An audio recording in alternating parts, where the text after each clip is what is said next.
And we start this hour with breaking news. The Justice Department is expected to ask a federal grand jury to indict former National Security Advisor John Bolton today. President Donald Trump accuses Bolton of sharing classified materials on an email server. And it comes just 2 months after FBI officials raided Bolton's home looking for evidence that supports that information.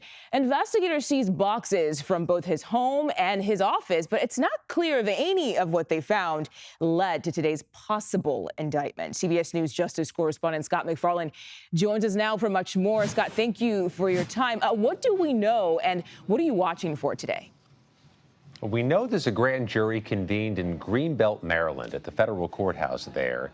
That would be the courthouse where the U.S. attorney that has jurisdiction over this John Bolton investigation would be this afternoon for a possible request for a grand jury indictment.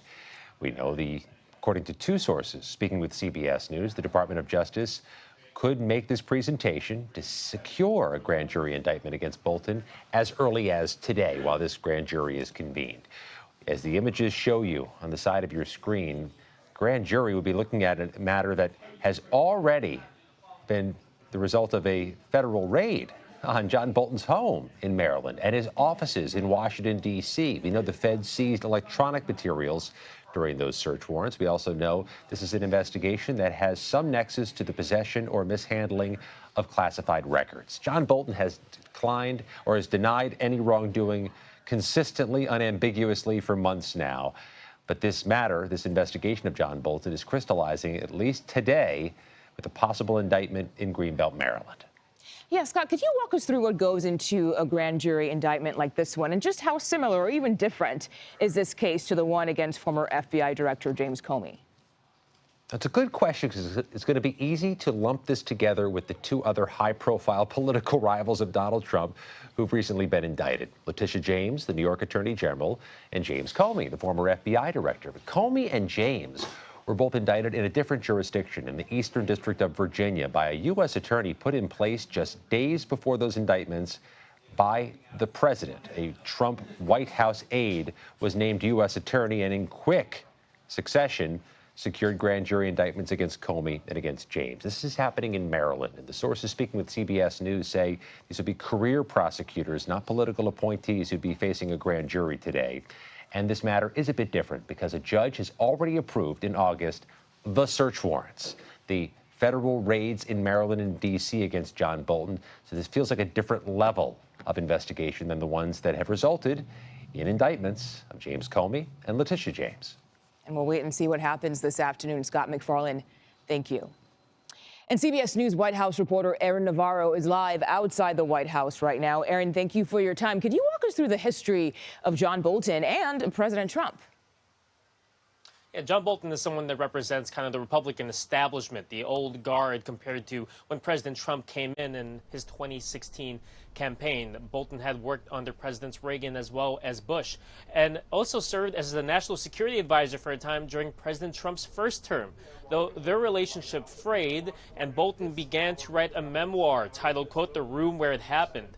The Department of Justice during Trump's first term tried to legally block the publication of that, saying it was not submitted for review of any classified information. The federal judge eventually said that that book could still come out.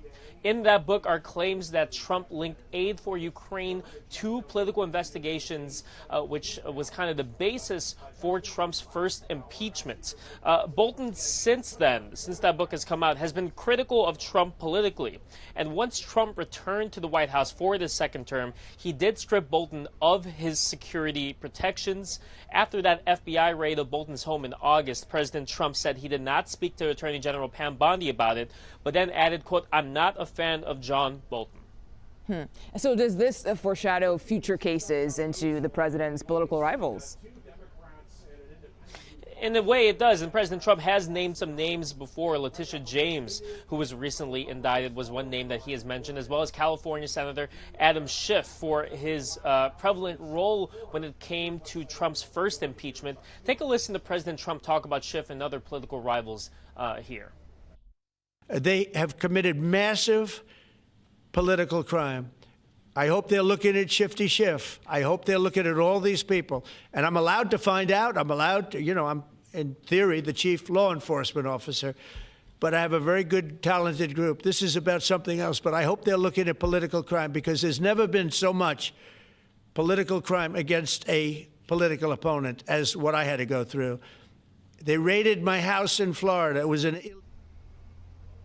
And President Trump has called for Attorney General Pam Bondi to be more aggressive in her investigations. You're seeing that a bit when it comes to former FBI Director James Comey. And we also know that, per reporting from the Wall Street Journal, that the IRS in the Treasury Department could be looking at Democratic mega donor George Soros. CBS News has not yet independently confirmed that news.